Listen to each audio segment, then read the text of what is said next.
Esperar só mais 5 minutinhos pra gente começar. Enquanto o pessoal se organiza, né? Pra gente dar início à nossa reunião de hoje.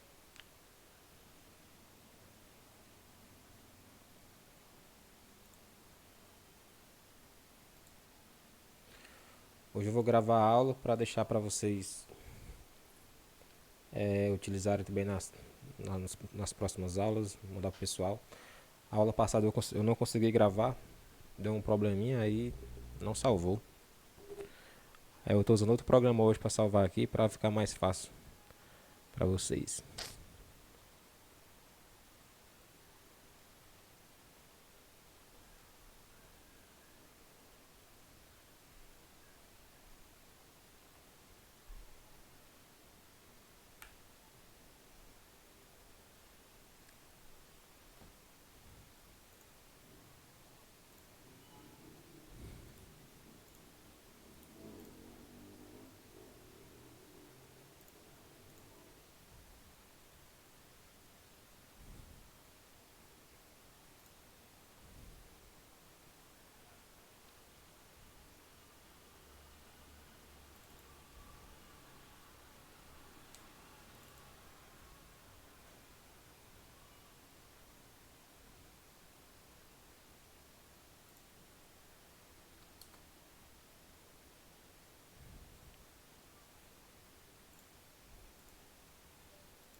Então vamos lá, pessoal. Acho que quem. Acho que daqui a pouco o pessoal chega. Se for entrando que eu vou aceitando. A gente libera o acesso para eles. Quem for chegando agora. Boa noite. Eu acho que tá aqui. Acho que só a não sei se a Raquel veio na aula passada. Acho que veio também, né? É, deixa eu perder aqui o Eu mouse. participei da aula passada também. Pronto. Vamos lá. Na aula passada, pessoal, a gente falou um pouco sobre questão de hardware, de software, algumas coisas que englobam essa questão dos computadores, celulares, enfim, o que gera todo o ecossistema que a gente trabalha atualmente, né? Hoje praticamente a gente consegue fazer tudo com computadores e celulares que estão na palma da nossa mão. Então isso é interessante porque a gente tem uma certa portabilidade em relação a isso e conseguimos fazer para os trabalhos de qualquer lugar que a gente queira, né? E tem essa facilidade de trabalhar com isso, tá bom? Vou só aqui dar uma leve repassada no conteúdo, só para a gente... Deixa eu achar aqui o mouse. Só para a gente ver, né? E recordar um pouco sobre o que a gente estava fazendo, tá bom?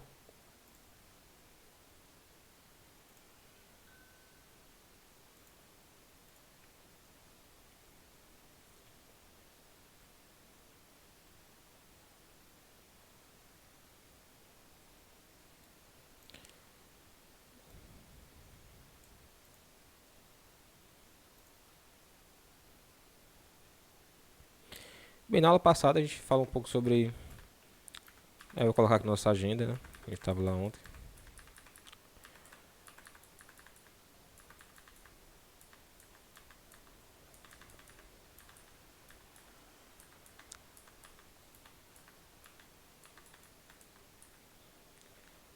Nós paramos na questão de redes de computadores, né? Nós vimos aí todos os conceitos que envolvem a parte de hardware, quais são os principais dispositivos de hardware que a gente tem hoje no mercado, os que compõem principalmente os computadores e smartphones, é o que são aí a principal entrada hoje dessa questão de hardware. Vimos a questão de placa-mãe, memória RAM, memória ROM, processador, placas PCI, né? Placa de vídeo, placa de áudio, placa de rede. Observamos também o que fala sobre a questão de periféricos de entrada e saída, né? O que são utilizados para alimentar um sistema ou um software e que também nos dão uma certa liberdade em relação ao que a gente pode fazer dentro dos sistemas. Também vimos aí falando sobre a questão dos softwares,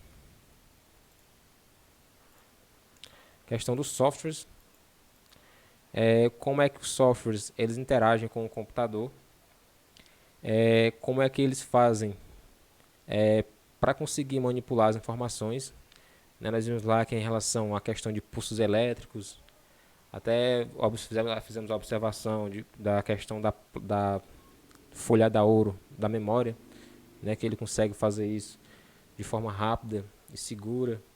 Tivemos também a questão da gravação dos dados, como é que eles fazem essa gravação dos dados no HD e na memória, né? E vimos também a questão do SSD, que é uma evolução da memória RAM juntamente com o HD, que consegue gravar de forma mais rápida e segura ainda os dados que a gente trabalha hoje em dia. A gente sabe que os dados são informações que precisamos ter armazenadas em algum lugar, e essas informações precisam estar armazenadas de forma segura o suficiente para que a gente consiga ter uma auditoria em cima delas. Consiga também depois salvar, ler, enviar para alguém e conseguir ter esse controle bem mais próximo.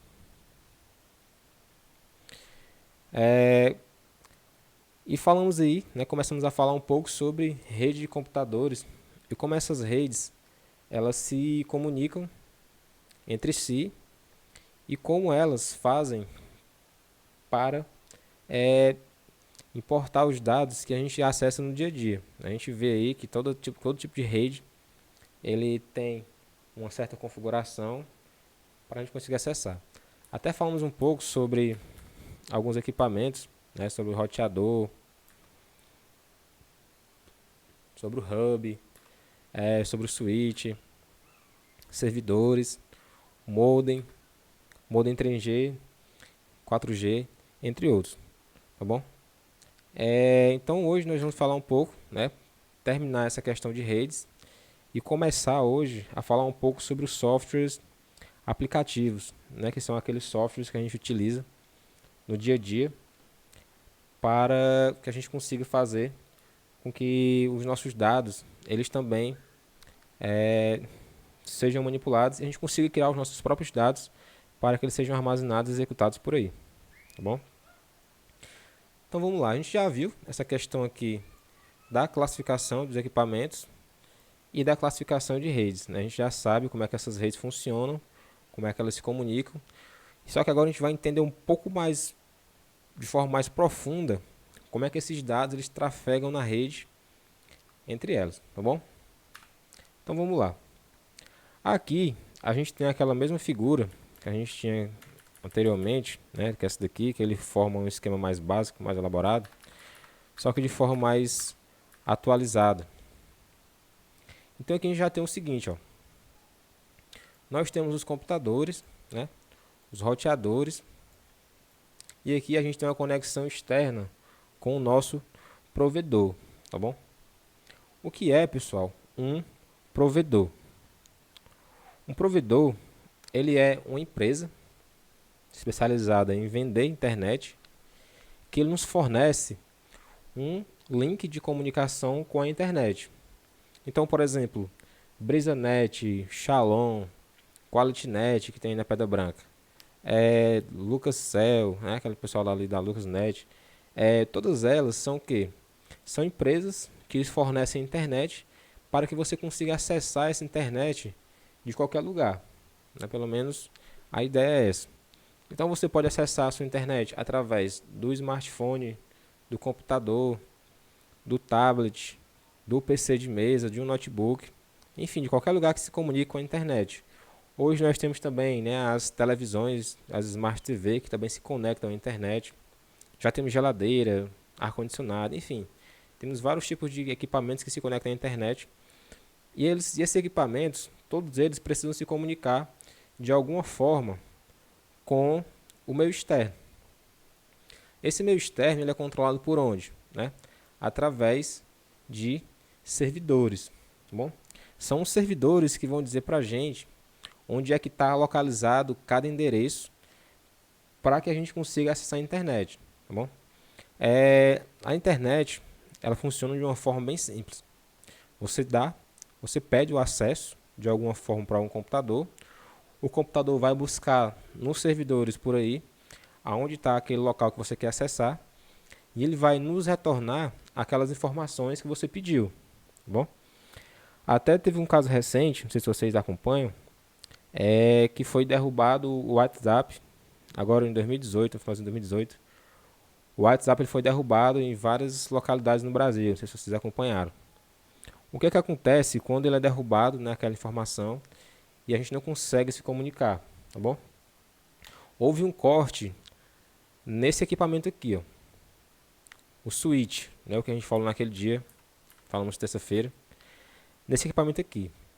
Esse equipamento, o switch, ele é responsável por gerenciar as conexões de rede que entram e que saem, que é o que basicamente a gente faz. A gente conecta a uma rede de algum equipamento, esse equipamento nos indica qual é a melhor rota para acessar um certo endereço, e a partir daí ele vai dizer para a gente o que é que precisa ou não para a gente fazer esse acesso, tá bom?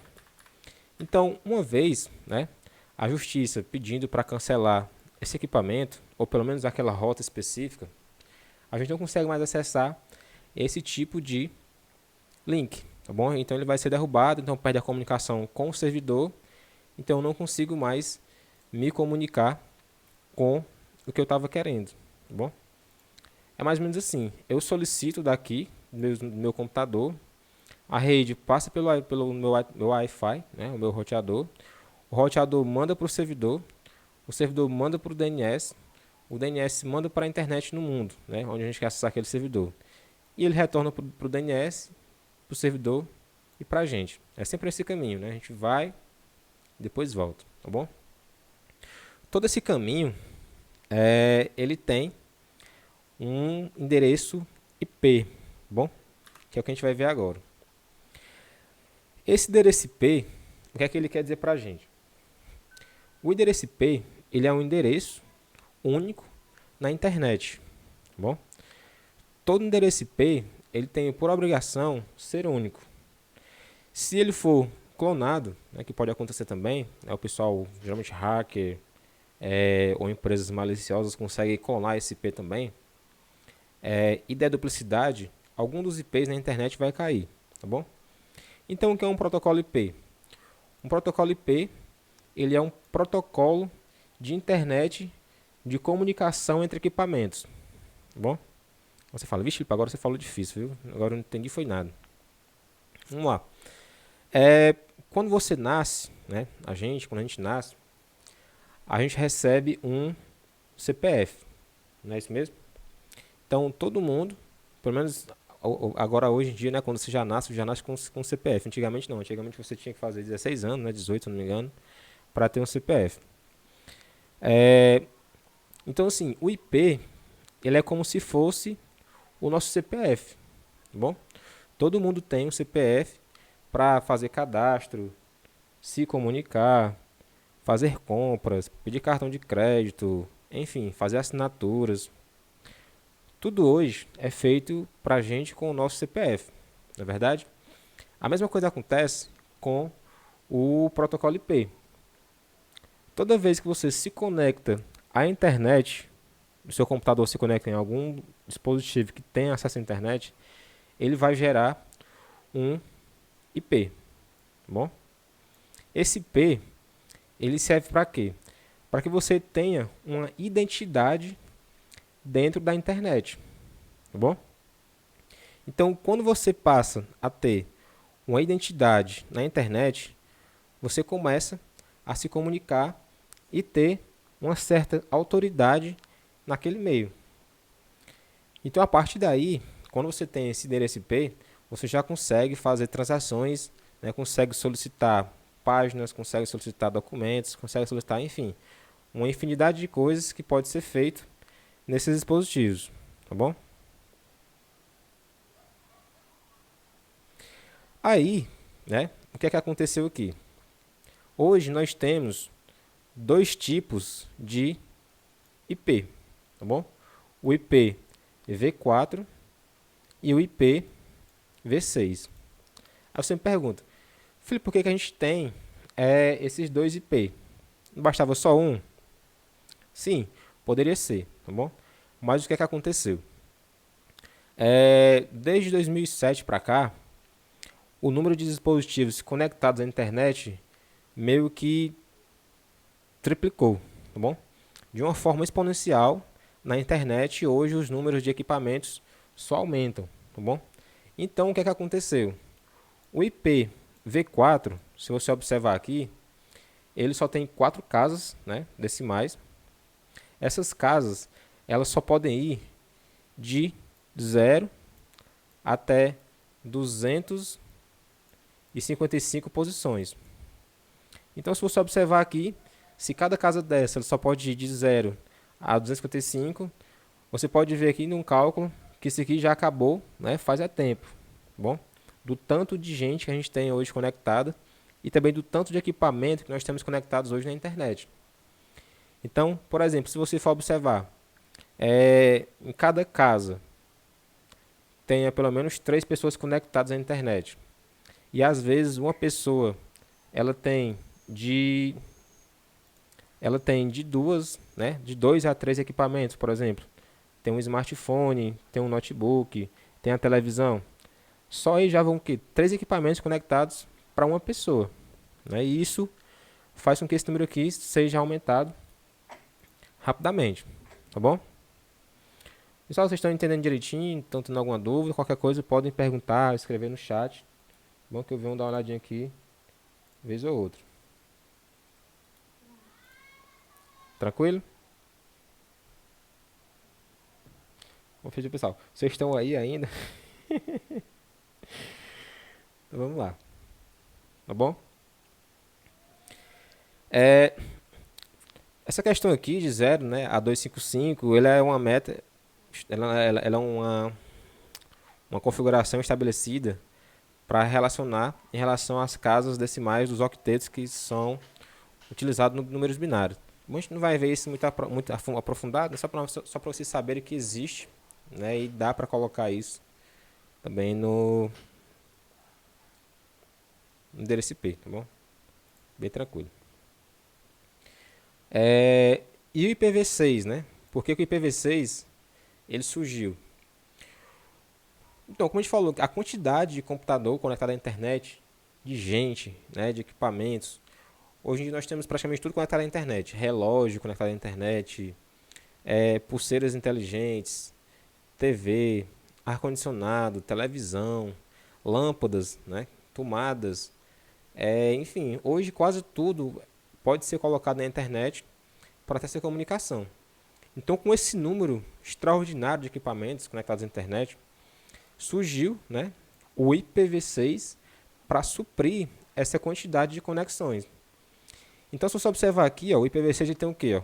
1, 2, 3, 4, 5, 6, 7, 8 casas, né, decimais aí para conseguir conectar esses equipamentos, tá bom? Então, se você observar, cada número desse aqui, cada casa dessa, ele representa um endereço diferente. Então, se você misturar aqui, por exemplo, aqui vai de 0 até 9. Aqui também vai de 0 até 9, 0 até 9, 0 até 9. E você pode, nesse meio, misturar com letras, né? Essas letras elas vão de A até o F, tá bom? Então, se você observar aqui, ó, a gente também pode ter aí uma infinidade, né, de números para conectar na internet, tá bom? Então, isso faz com que a gente tenha um número muito elevado de conexões que podem ser feitas. E então é o seguinte, toda conexão que é feita na internet, quando ela é desligada, aquele endereço ele é liberado para uma pessoa, tá bom? Ou para um equipamento novo.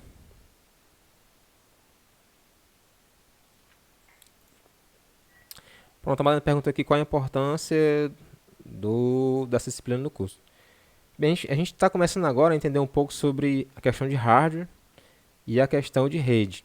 Né? Como hoje é a nossa segunda aula, as próximas aulas a gente vai entender como é que funcionam os pacotes, né, de escritório, que é o que vocês vão utilizar aí no dia a dia para vocês.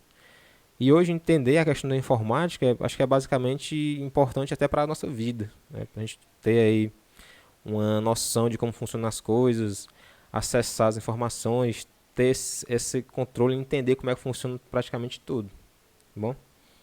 Eu acho que hoje a informática é mais importante para a nossa vida em si, particular até mesmo, que a profissão é só uma extensão, né? A gente tem aí entender essa questão toda, tá bom? Então vamos lá. Podem mandar as perguntas aqui no WhatsApp que eu vou respondendo.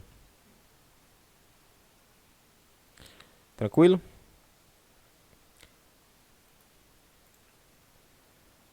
Então, só para encerrar aqui a questão de protocolo IP, né, a gente sabe já, que o protocolo IP é como se fosse o nosso CPF, tá bom? E aqui, quando a gente finaliza uma conexão, essa conexão ela é resetada e aquele protocolo IP ele passa agora a ser de outro equipamento, tá bom?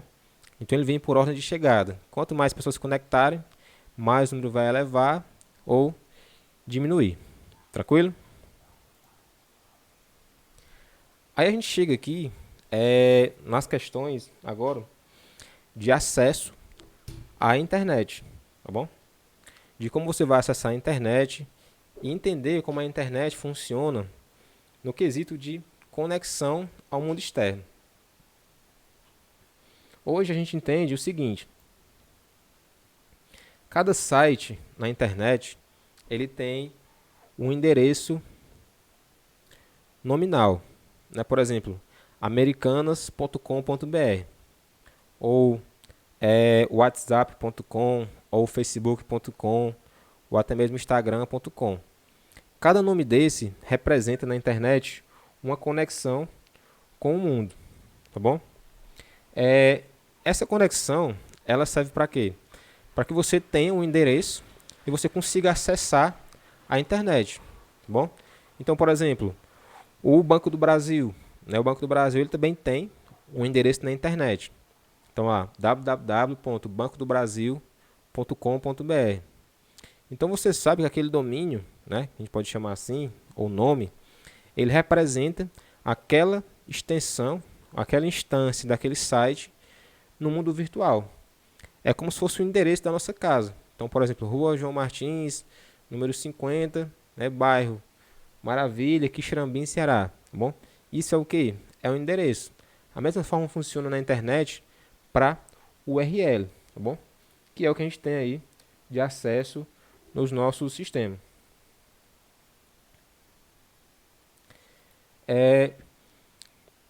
Então, assim, quando alguém vai chegar na sua casa, por exemplo, é, fulano, tu sabe onde é que mora? É fulano de tal, né? Como é que eles vão dizer? Eles vão indicar através de um caminho, né, como chegar na sua casa, no seu endereço. A mesma coisa acontece, né, com um site na internet. Então, esse site na internet, esse nome aqui que a gente colocou aqui para a gente saber, ele tem um nome específico, né, que se chama o quê? URL, tá bom? A URL, essa questão assim, é utilizada para dizer qual é o endereço, tá bom? Então, o que ele fala aqui traduzido, ó, Uniform Resource Locator, né, que é o localizador uniforme de recursos. Ou seja, esse aqui é o nome mais técnico, né, para a gente não interessa tanto, mas isso aqui geralmente cai muito em concurso, né, essa questão assim de URL, precisa explicar o que é uma URL, tá bom? Então, assim, o URL quer dizer o quê? O endereço que a gente vai acessar para ter o controle, né, e ter as informações daquele recurso que a gente quer utilizar. Então, se eu quero acessar o Facebook, eu faço o quê? Boto www.facebook.com.br, no caso só o .com, né, não tem um BR. facebook.com e acesso lá, eu consigo entrar, consigo ver as postagens do pessoal, consigo me comunicar. A mesma coisa acontece com americanas.com.br, Submarino, enfim, diversas lojas possíveis, tá bom? Então, para vocês entenderem como é que funciona, quando a gente acessa um site, aqui tem um formato de um browser, tá bom? E aqui em cima, ó, se você estiver observando, é onde é que está a nossa URL, tá bom?